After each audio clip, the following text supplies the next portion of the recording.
பாமன் சுவாமிகள் வந்து கிட்டத்தட்ட பெங்களூரில் வந்து ஒரு 45லேருந்து 50 நாள் தங்கியிருக்காரு.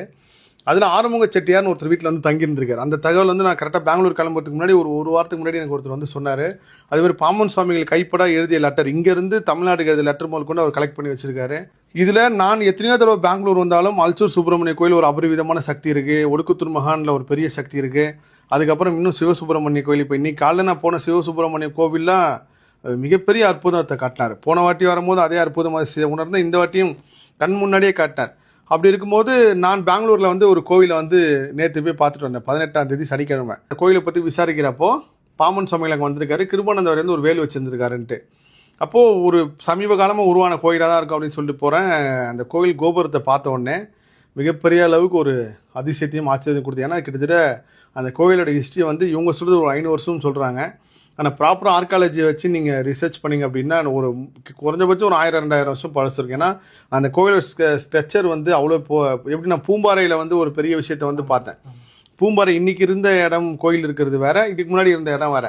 அப்போ அதுக்கு முன்னாடி இருந்த இடத்துக்கு போகிறப்போ அந்த பாறை தூண் எல்லாமே ஒரு 2000-3000 வருஷம் இருந்ததுக்கு உண்டான ஒரு விஷயம் அங்கே இருக்குது. அந்த சக்தி அதே மாதிரி கொடைக்கானலில் கூம்பூர்னு ஒரு கோவில் போனேன்.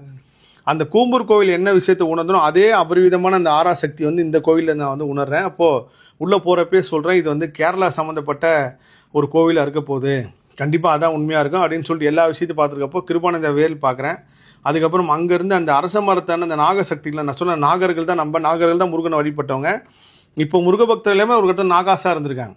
இப்போ தான் நம்ம குலம் ரீதியாக, மதம் ரீதியாக, இன ரீதியாக, மொழி ரீதியாக தனியாக வந்தாலும் ஒரு கட்டத்தில் எல்லாமே நாகாசுன்னு இருந்திருக்காங்க. அந்த நாகாஸோட அதிகமான சக்தியை கர்நாடகாவில் தான் செயல்பட்டுருக்கு. இப்போ இந்த கர்நாடகான்னு சொல்கிறோம், ஆனால் நம்ம அப்போ எல்லாம் ஒரே ஊராக இருந்ததுக்கப்போ இந்த மண்ணில் தான் வந்து அதனால குக்கி சுப்பிரமணிய கோவில் வந்து மிகப்பெரிய எனர்ஜியாக வேலை செய்யுது. எப்படி திருப்பதிக்கு போன ஒரு சக்தி வேலை செய்யுமோ, எப்படி திருச்செந்தூருக்கு போன ஒரு சக்தி வேலை செய்யுமோ, அதோட ஒரு 10 மடங்குலேருந்து ஒரு 50 மடங்கு வரைக்கும் நான் என்னோட முருகர் ஆராய்ச்சி உணர்ந்தது சொல்கிறேன். ஒரு கோயிலை உயர்த்தியோ இல்லை ஒரு கோயிலை தாழ்த்தியோ சொல்லலை, குக்கி சுப்பிரமணியால் ஒரு மிகப்பெரிய எனர்ஜி வேலை செய்யுது. கண்டிப்பாக எதிர்காலத்தில் அந்த கோயில் வந்து சயின்டிஸ்ட்டு ஆராய்ச்சியாளர்கள் வந்து அங்கே எப்படி இந்த சக்தி வேலை செய்து நாகம் சம்மந்தப்பட்ட தேடி வருவாங்க.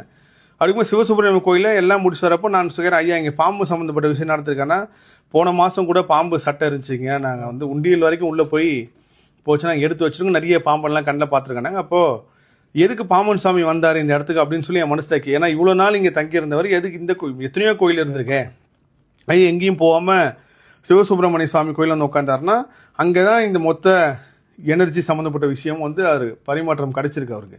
அதில் இங்கேயே உட்காந்து மக்களுக்கு வந்து அவர் அருட்கடாட்சம் கொடுத்து அதுக்கப்புறம் சென்னை திரும்ப இருக்காரு.